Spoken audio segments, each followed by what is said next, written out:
Sugar কোলেস্টেরলে তেঁতুল পাতা মহৌষধ কিভাবে খাবেন? একটি পাত্রে জল নিয়ে তাতে তেঁতুল পাতা সেদ্ধ করুন। এতে হলুদ, আদা ও পুদিনার 2-3টি পাতা দিন। এই সব জিনিস ভালো করে ফুটে উঠলে ছেঁকে নিন। এবার হালকা গরম এই চায়ে মধু মিশিয়ে খান। তেঁতুল পাতার চা ওজন কমাতে উপকারী। হার্ট সংক্রান্ত সমস্যা দূর করতেও কাজ করে। তেঁতুল পাতা ঔষধি গুণে পরিপূর্ণ। এতে কার্বোহাইড্রেট, প্রোটিন, ক্যালরি, পটাশিয়াম এবং ম্যাগনেসিয়ামের মতো পুষ্টি উপাদান থাকে, এগুলো স্বাস্থ্যের জন্য উপকারী। জানলে অবাক হবেন যে অনেকেই তেঁতুল পাতার চা বানিয়ে খান। এই চা স্বাস্থ্যের জন্য খুবই উপকারী। তেঁতুল পাতার চা অনেক রোগ সারাতে কাজ করে। এর উপকারিতা জানলে আপনিও প্রতিদিন তেঁতুলের চা পান করা শুরু করবেন।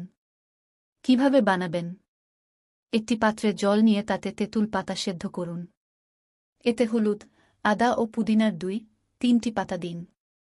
এই সব জিনিস ভালো করে ফুটে উঠলে ছেঁকে নিন। এবার হালকা গরম এই চায়ে মধু মিশিয়ে খান। কি উপকার?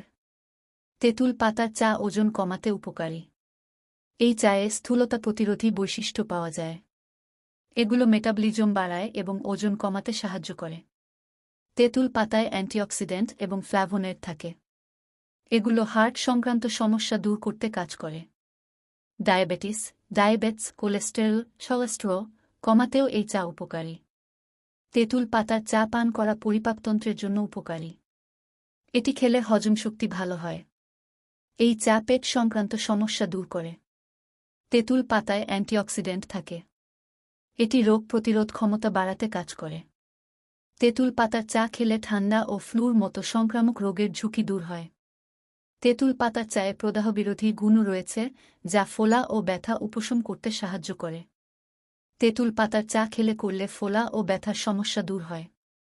আমাদের চ্যানেল সাবস্ক্রাইব করে পাশেই থাকুন।